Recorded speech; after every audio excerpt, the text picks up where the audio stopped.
아브라함이 24년 동안 머물렀던 곳 헤브론이라고 하는 땅에 살게 되었던 그 지역을 떠나는 이야기로 시작됩니다. 그 지역을 떠나 어떤 이유인지 애굽으로 내려가게 되었습니다.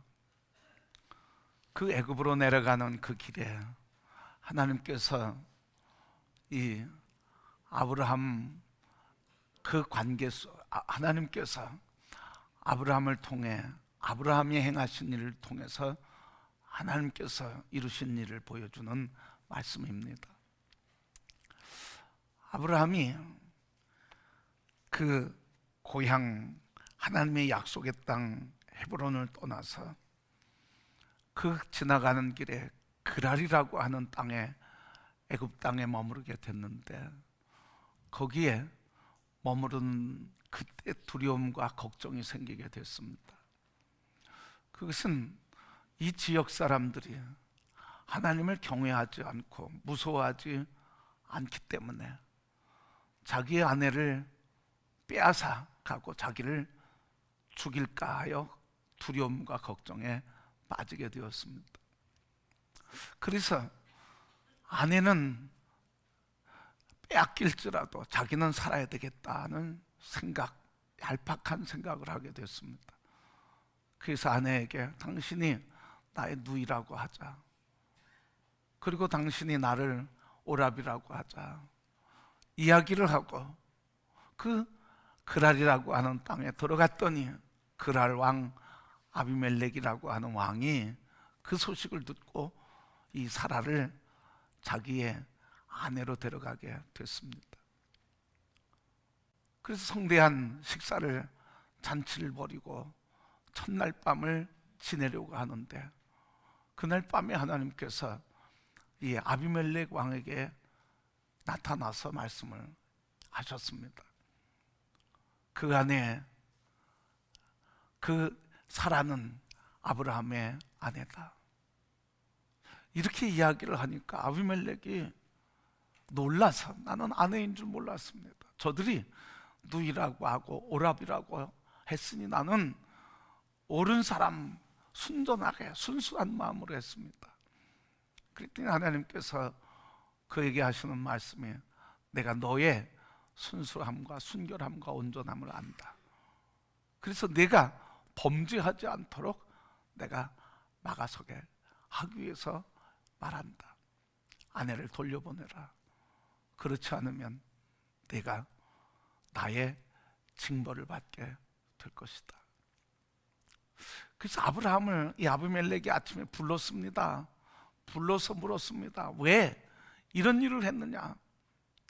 그 이유를 물었더니 10절 11절에 말하는데 뭐라고 하냐면 여기 사람들은 하나님을 두려워하지 않고 경외하지 않기 때문에 내가 그렇게 그것이 두려워서 내 아내를 뺏어갈까 봐 두려워서 그랬습니다.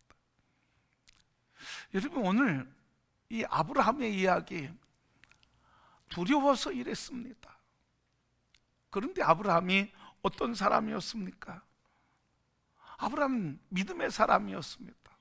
하나님께서 그를 부르실 때 고향을 떠나라, 친족을 떠나라, 아버지 집을 떠나라, 그렇게 내 삶의 터전을 버리고 떠나라고 할 때 그 한마디에 인생을 걸고 떠난 사람이었습니다.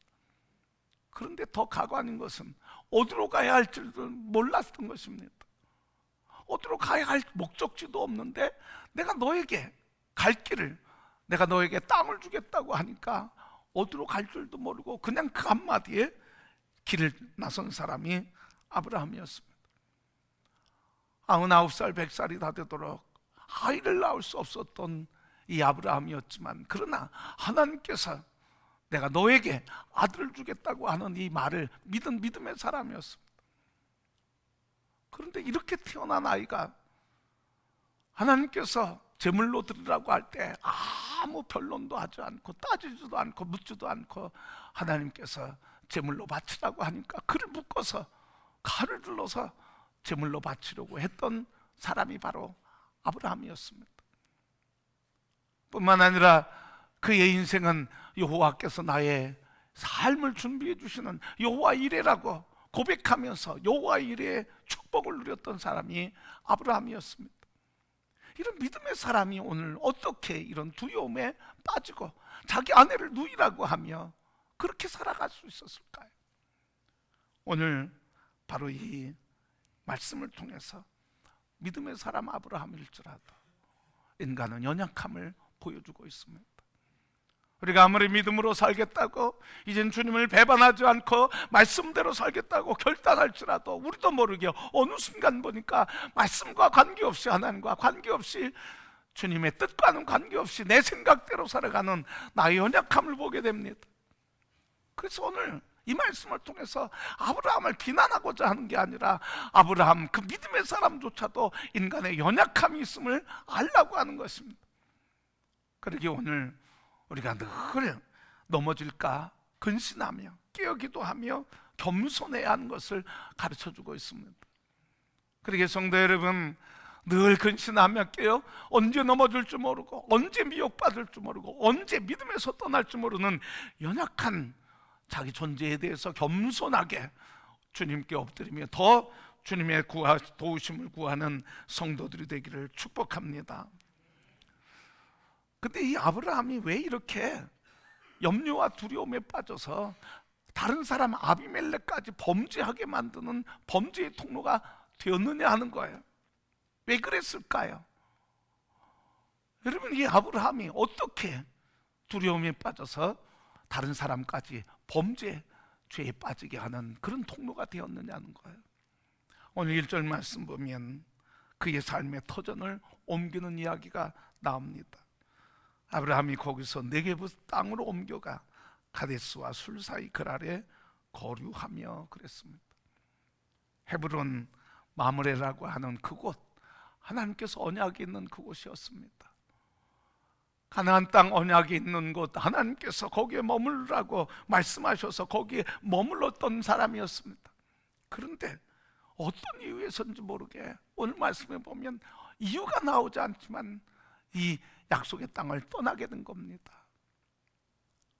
여러분, 오늘 아브라함의 인생 계속 하나님과 교제하며 하나님과 대화하며 하나님이 가라 하시면 갔고, 그리고 하나님이 일하시라고 하면 일했어요.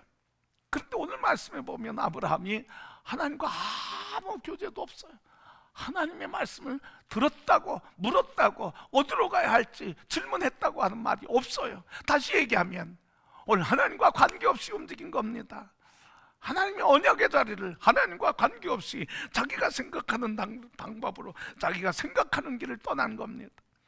바꿔서 얘기하면 하나님과 관계없는 삶을 사는 순간 사람은 두려움에 빠지게 되고 실패의 삶을 살게 된다는 겁니다. 성도 여러분, 아브라함은 평생 담대했습니다. 자식을 바치는 일에도 흔들리지 않았습니다. 조카 롯이 포로로 잡혀가는 일에도 담대하게 자기 군사 몇 명 끌고 가서 그 포로들을 잡아왔습니다. 다시 회복했습니다. 두려움이 없는 담대한 사람이었습니다. 근데 그때는 어땠습니까? 늘 하나님과 교제한 삶이었어요. 그런데 하나님과 교제하지 않고 하나님 말씀과 관계하지 않고 하나님의 자리를 떠나게 되니까 그때 생긴 게 두려움이에요. 사람에 대한 두려움, 일에 대한 두려움, 미래에 대한 두려움, 건강에 대한 두려움, 우리 인생에 대한 두려움, 모든 것이 두려움이 생깁니다. 성도 여러분, 오늘 우리가 살아가는데 두려움이 있습니까?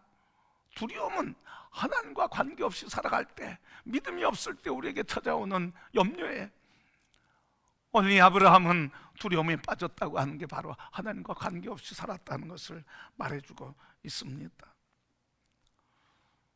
우리 물리학에 의하면 물리학 용어 중에 우리 일상적인 용어에도 사용하는데 구심력과 원심력이 있습니다. 원심력은 뭡니까?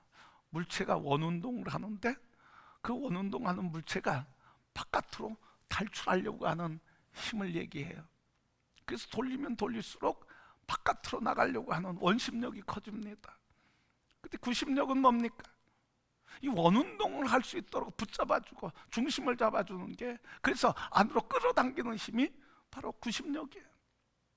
근데 이게 영적인 삶에도 적용된단 말이죠. 하나님과 관계하고 하나님께 붙들리고 하나님을 붙잡고 있을 때는, 그때는 하나님께 자꾸 가까이 가는 구심력이 더 생기는 거예요. 그래서 믿음으로 믿음에 이르게 되고 믿음으로 믿음이 생기게 되는 거예요. 그런데 이 원심력에 빨려 들어가면 구심력이 없어지고, 이 구심력을 가졌던 손에서 놓게 되면 원심력에 의해서 바깥으로 탈출하게 됩니다. 세상을 향해서 나가게 되고 죄에 향해서 나가게 되고 근심과 염려와 불안이 생기게 되고, 거기서 영과 육과 혼에 문제가 생기게 되는 것. 바로 아브라함이 그랬습니다. 하나님을 붙들지 않고 말씀에 붙들지 않고 자기 생각대로 살아가니까 구심력이 없으니까 원심력에 의해서 세상으로 나가게 되니까 두려움과 근심, 걱정, 불안의 포로가 되어서 살아가는 겁니다. 성도 여러분, 2024년을 살면서 이 하나님 말씀을 붙들고 하나님의 붙들림 받아 살아가는 성도가 되기를 축복합니다. 이 구심력이 뭐겠습니까? 이 구심력은 곧 하나님의 말씀이에요.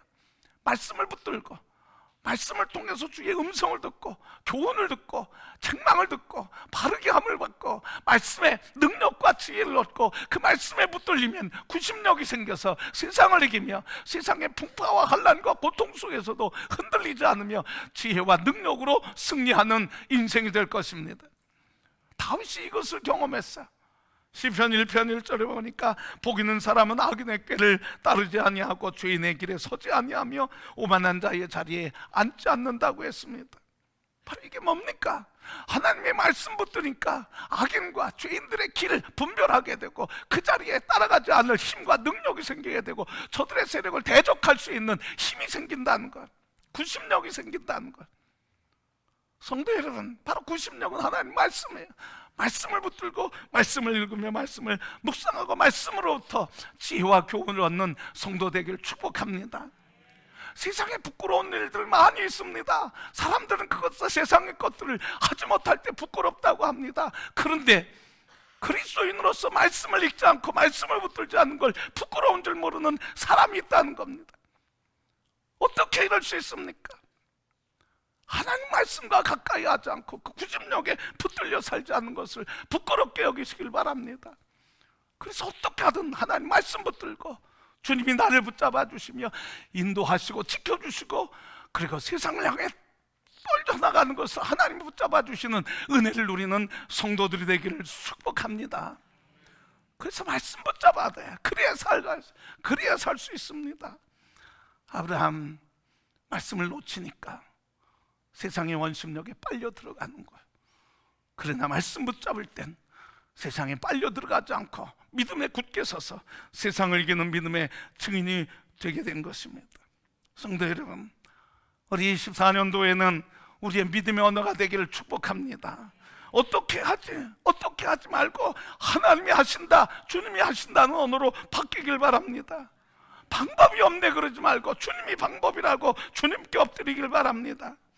내 편 하나도 없다고 그러지 말고 주님은 내 편이라고, 나는 친구가 없다고 그러지 말고 주님은 나의 친구라고 하며 믿음에 주님에게 말씀에 붙들려서 우리의 언어가 믿음의 언어로 회복돼 24년도에 하나님께서 주신 은혜를 누리는 한 해가 되기를 축복합니다. 여러분, 하나님께서 오늘 말씀을 통해서 우리에게 주시는 은혜가 있습니다. 그것은 뭡니까? 믿음이 약하고 흔들려서 아브라함이 흔들렸습니다. 다른 사람을 범죄하는 소굴로 이끄는 그런 악행을 하게 됐습니다. 또 아내를 누이라고 속이며 부부간의 불신을 조장하는 사람이었습니다. 그런데 이 믿음의 사람이 이런 사람일지라도 하나님께서는 그 사람을 어떻게 하셨다는 거예요? 막아섰다는 거예요.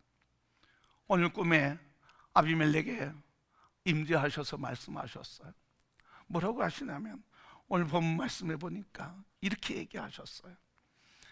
어떻게? 6절 말씀, 하나님이 꿈에 또 그에게 이르되 네가 온전한 마음으로 이렇게 한 줄을 나도 알았으므로 너를 막아 내게 범죄하지 않게 하였나니 여인에게 가까이 하지 못하게 함이 이 때문이라.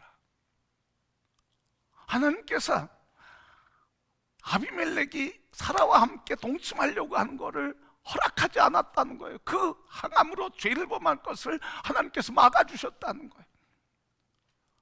하나님은 어떤 분입니까? 우리가 죄악 중에 빠질 때 죄를 막아서는 분이에요.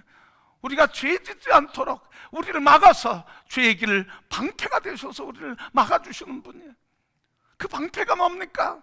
그 방패가 바로 십자가 아닙니까? 십자가에서 우리의 모든 죄를 용서하시고 십자가에서 우리의 죄를 사하시며 십자가를 바라보는 자마다 정결케 하고 깨끗하게 하시는 하나님의 은혜, 그게 바로 하나님 우리에게 그 방패가 되어주셔서 지켜주시는 은혜인 줄 믿습니다. 오늘 아비멜렉을 범죄하지 않도록 지켜주셨어요. 근데 더 큰 은혜는 뭡니까? 아비멜렉의 범죄를 막아주셨을 뿐만 아니라 사라와 아브라함을 지켜주셨다는 거예요. 왜요? 하나님께서 아브라함과 사라를 통해 믿음의 자손을 번성하게 하고 하나님 나라를 이룰 약속의 가문을 세우고자 하셨기 때문에 그렇습니다. 그래서 본질적인 은혜는 뭡니까? 아비멜렉이 범죄하지 않게 한 것도 은혜지만 더 큰 은혜는 아브라함과 사라를 지켜주시고 보호해 주시는 은혜. 그래서 믿음의 가문을 이루게 하시는 하나님의 은혜가 큰 은혜인 줄 믿습니다. 성도 여러분, 오늘 하나님께서는 우리가 실수해서 그 실수로 다른 사람이 범죄한 것도 막아주지만 우리도 지켜주시고 우리도 막아주셔서 믿음의 백성들로 아브라함의 후사로서 이 땅의 축복의 통로가 되게 하시는 놀라운 역사를 이루고자 하시는 하나님의 은혜가 있는 존귀한 백성인 것을 믿습니다. 이 믿음으로 살기를 축복합니다. 여러분, 오늘 본문 말씀해 보니까 놀라운 은혜가 있어요. 하나님이 이렇게 범죄를 막아서 죄를 막아서서 우리를 지켜주실 뿐만 아니라 아브라함이 범죄했잖아요. 다른 사람을 범죄케 했잖아요. 거짓말하고 속였잖아요. 그런데 어떻습니까? 그 사기꾼이 됐던 아브라함을 통해서 아비멜렉의 가문에 태의 문을 열게 하는 축복의 통로로 사용해 주셨어요. 하나님께서 아비멜렉에게 얘기합니다. 아브라함이 너를 위해 기도할 거다. 그래서 17절 18절 보니까 아브라함이 아비멜렉을 위해서 기도했어요. 그랬더니 태문이 열렸는데 18절 말씀 보니까 이렇게 말씀하셨어요. 여호와께서 이 왕의 아브라함의 아내 사라의 일로 아비멜렉의 집의 모든 태를 닫으셨음이었더라. 태의 문을 닫으셨는데 이 일로 인해서 그것을 열어주셨다는 거예요. 그동안 아비멜렉의 가문에 아이를 낳을 수 없었습니다. 그런데 하나님께서 아브라함을 통해서 아브라함이 기도해 주게 될 때 아비멜렉의 집에 태의 문이 열리게 되는 축복의 통로가 된 것입니다. 우리는 여전히 죄 가운데 있을 수 있습니다. 그런데도 하나님께서 빼앗아가지 않는 한 가지 축복이 있는데 그게 바로 축복권이에요. 하나님의 백성에게 주신 축복권. 아브라함이 이 죄를 깨닫고 그리고 하나님께서 말씀하신 대로 기도하게 될 때 아비멜렉 집에 축복을 받은 것과 같이 우리가 비록 하나님 말씀대로 살지 못해도 하나님 우리에게 축복권을 빼앗아가지 않으며 다시 돌이키는 자에게 축복의 능력을 통해서 세상을 향해 축복의 통로로 복의 근원이 되게 해 주시는 줄 믿습니다. 그렇게 여러분, 오늘 그리스도 안에 있는 이 사람들에게는 이런 축복의 권세가 있음을, 그리고 복된 존재인 것을 바라보시길 바랍니다.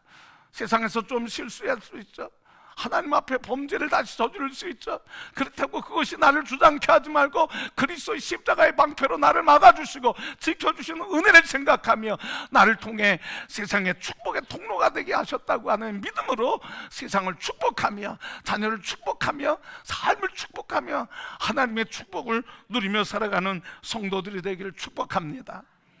하나님께서 오늘 우리의 삶에 우리가 믿음이 연약해지고 떨어져서 죄를 범하고 실수하고 다른 사람에게 아픔을 준다 할지라도 하나님 찾아오셔서 아픔을 당한 사람의 삶을 덮어주시고 치료하시고 죄의 길에서 막아서 주시고 우리의 삶도 더 이상 죄의 종로로 찾지 않도록 십자가에서 막아주시는 방패가 되신 하나님의 은혜를 믿고 그 은혜 안에 있는 존재들에게 축복의 권세를 누리게 하시며 세상에 축복의 통로가 되게 하시는 존귀한 자 되게 해주셨음을 믿고, 우리 금년에는 믿음의 언어로 마음껏 축복하며 사는 성도가 되기를 소원합니다.